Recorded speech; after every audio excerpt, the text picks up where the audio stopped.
सुप्रभात विद्यार्थियों, आप सबका स्नातक प्रथम वर्ष की कक्षा में पुनः स्वागत है। आज हम अर्थ पद्धति के श्लोक पढ़ रहे हैं। आज हम 42वां श्लोक पढ़ेंगे।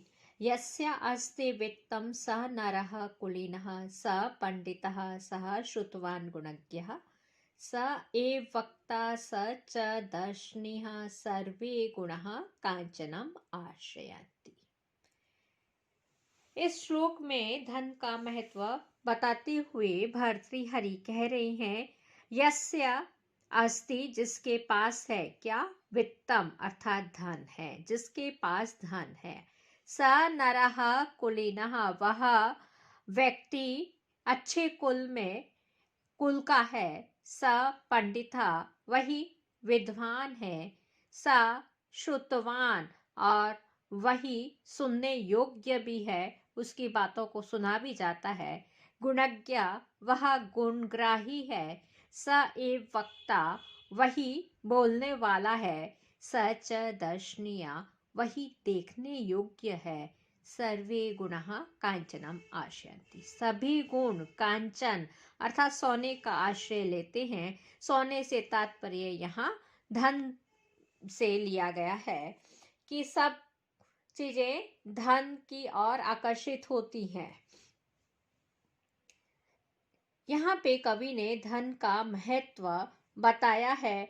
भले ही कोई व्यक्ति अच्छे कुल में उत्पन्न नहीं हुआ है, लेकिन जिसके पास धन है तो उसे अच्छे कुल में उत्पन्न हुआ मान लेते हैं। विद्वान न होने पर भी लोग बाग उसको पंडित कहते हैं, उसी की बातों को मानते हैं, उसे शास्त्रों का ज्ञाता समझते हैं, वही गुणों को जानने वाला है। धन संपन्न व्यक्ति को हर कोई जना देखना चाहता है और मधुर भाषण करता भी वही कहलाता है। इसलिए कहा गया है कि सारे गुण जो हैं वह सोने का आश्रय में है। सभी गुण स्वर्ण में निवास करते हैं।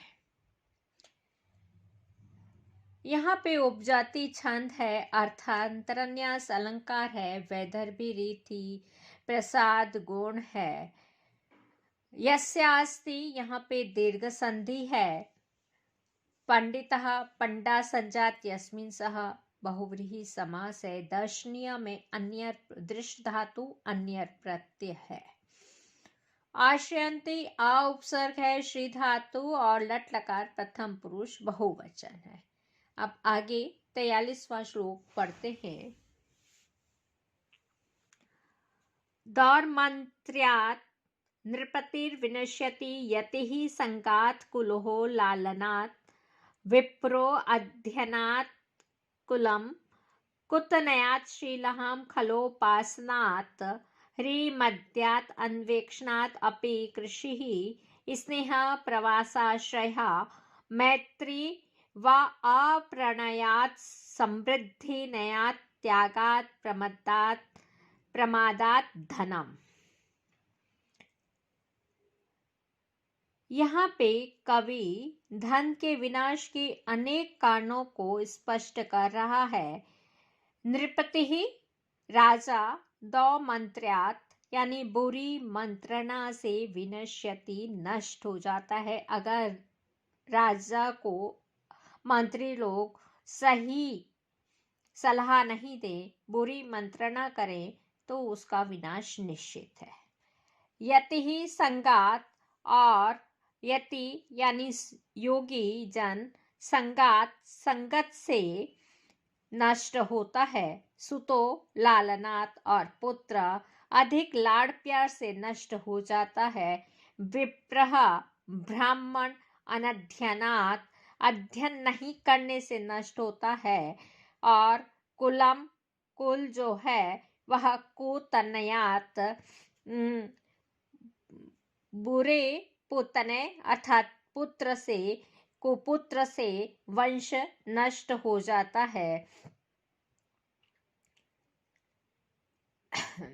शील खलोपासनात् और शील सदाचार दुष्ट लोगों के साथ रहने से नष्ट हो जाता है।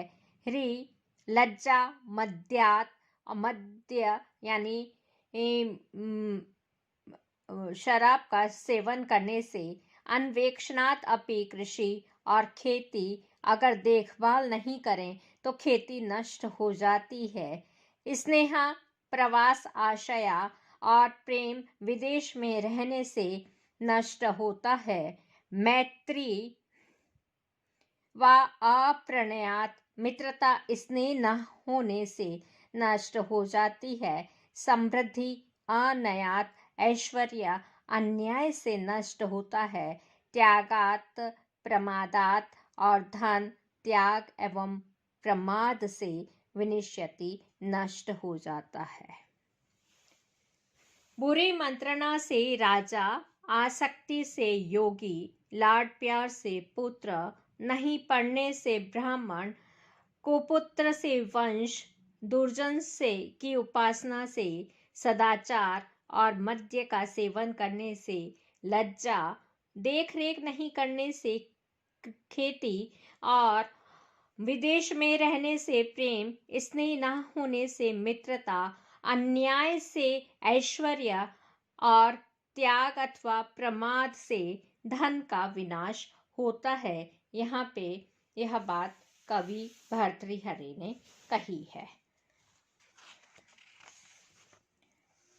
यहाँ शार्दूल विक्रीडित छंद है और दीपक अलंकार है। प्रसाद गुण वैदर्भी रीति है। आगे का श्लोक देखिए। दानम भोगो नाशस्त्रियो गत्यो भवन्ति वित्तस्य यो न ददाति न भुंगते तस्य तृतीया गतिर्भवति। यहाँ पे भर्तृहरि धन की 3 गतियां बता रहे हैं, दान, भोग और नाश। तिस्रः गत्यः भवन्ति, 3 दशाएं होती हैं, 3 गति होती हैं धन की, दान, भोग और नाश।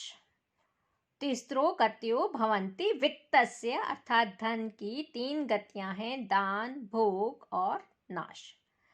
यो न ददाति, जो ना तो देता है और न भुंगते, न ही उपभोग करता है, उस धन की तृतीया गतिर्भवति, वह उस धन की तीसरी गति होती है, अर्थात नष्ट हो जाता है। धन की 3 स्थितियां बताई गई हैं। या तो आप सत्पात्र को दान कर दीजिए, यह सबसे उत्तम स्थिति है, या स्वयं उसका भोग कीजिए, यह मध्यम स्थिति है। नष्ट हो जाना धन की अधम स्थिति है। किसी व्यक्ति के पास धन है तो निश्चय ही उसे परोपकार, समाज आदि की सेवा इत्यादि करनी चाहिए, दान देना चाहिए, या फिर परिवार के लिए उस धन का उपभोग करना चाहिए। धन की तीसरी स्थिति नाश है, जो न तो दान देता है न स्वयं उपभोग करता है, उसके धन की नाश, यह तीसरी स्थिति निश्चित रूप से होती है। या तो मानव स्वयं ही नष्ट हो जाता है, मृत्यु को प्राप्त हो जाता है, तो उसके लिए धन क्या है, नष्ट ही हो गया है, या फिर वह चोरी चला जाता है या अन्य तरह से नष्ट हो जाता है। इसलिए दान, सबसे अच्छी गति धन की दान है, मध्यम गति उपभोग है, और तीसरी जो गति है वह अधम गति है, जिसमें धन नाश को प्राप्त होता है। यहाँ पे आर्या छंद है, प्रसाद गुण वैदर्भी रीति है। अब आप आगे का श्लोक देखिए। मणि शानो लिढ़ा समर विजयी हेति चलितो मदक्षीणो नागः शरदि सरिदात् शयान पुलिना कलाशेष चंद्रः सुरुत्तम मृदितः बाल वनिता तनिम्नः शोभन्ति गलित विभवाश्च अर्थीषु नरः। यहाँ पे कवि कह रहे हैं कि कुछ वस्तुएं काम होने पर ही सुशोभित होती हैं। सबसे पहला उदाहरण है शानो लीढ़ा मणि, शान पर चढ़ाया हुआ घिसा हुआ मणि। समर विजयी हेती दलितों, और हेती दलितों शस्त्रों से घायल हुआ। हेती यानी शस्त्रों से दलितः घायल हुआ। समर विजयी युद्ध विजेता। मद क्षीणो नागः, मद से क्षीण हुआ नागः अर्थात हाथी। शरदी आशयान पुलिना सरिता, शरद ऋतु में सूखे तटों वाली नदी। कला शेष चंद्रहा, थोड़ी कलाओं वाला आही चंद्रमा। सुरत मृदिता बाल वनिता, संभोग में मर्दित नव युवती। अर्थिषु गलित विभवा नरश्च, याचकों में धन देकर कम हुआ धन वाला। कृश धन वाला व्यक्ति कृश होने पर ही शोभा को प्राप्त होते हैं। तन निम्नः शोभन्ते यानी कृश होने पर ही शोभा को प्राप्त होते हैं। शिखरिणी छंद है, दीपक अलंकार है, क्योंकि यहाँ अप्रस्तुत मणि इत्यादि के द्वारा प्रस्तुत मनुष्य के साथ संबंध बताया गया है। शानोल्लीढ़, शाने उल्लीढ़, यहाँ पे सप्तमी तत्पुरुष समास है। उल्लीढ़ में उत उपसर्ग लिह धातु त प्रत्यय। मणि का यदि घिसने से शान पर चढ़ाया जाता है तो वह पतला हो जाता है, पर उसकी चमक तथा मूल्य बढ़ जाता है, उसकी शोभा बढ़ जाती है। कोई योद्धा युद्ध में शस्त्रों से घायल होकर आ रहा है, यद्यपि वह कृश है, थका हुआ है, किंतु शत्रुओं पर विजय प्राप्त करके आ रहा है, इसलिए उसकी शोभा बढ़ जाती है। हाथी से मद बह रहा है, वह दुर्बल प्रतीत होता है, किंतु मद बहाने वाला हाथी कार्यकुशल, शक्ति संपन्न एवं उच्च कोटि का माना जाता है। शरद ऋतु में नदी सूखे तटों वाली एवं सर्वत्र रेत आदि से पूर्ण होती है, किंतु यह अत्यंत मनमोहक दिखाई देती है, उसकी शोभा बढ़ जाती है। द्वितीय का चंद्रमा यद्यपि कम कलाओं वाला होता है, किंतु वह पूजा जाता है, और रात्रि काल में मर्दन की गई मुग्ध बाला और भी सुंदर, प्रिय और मनमोहक लगती है। कोई व्यक्ति अपने धन का उचित अवसर पर याचकों को दान देता है और इसके फलस्वरूप वह निर्धन हो जाता है, तो निर्धना अवस्था में भी वह शोभित होता है। ये सभी कृष्णता को प्राप्त होने पर ही शोभा को प्राप्त होते हैं। आज यहीं पे हम समाप्त करते हैं। सर्वे भवन्तु सुखिनः, सर्वे सन्तु निरामया, सर्वे भद्राणि पश्यन्तु, मा कश्चित् दुःखभाग् भवेत्। ओम शांति शांति शांति। धन्यवाद।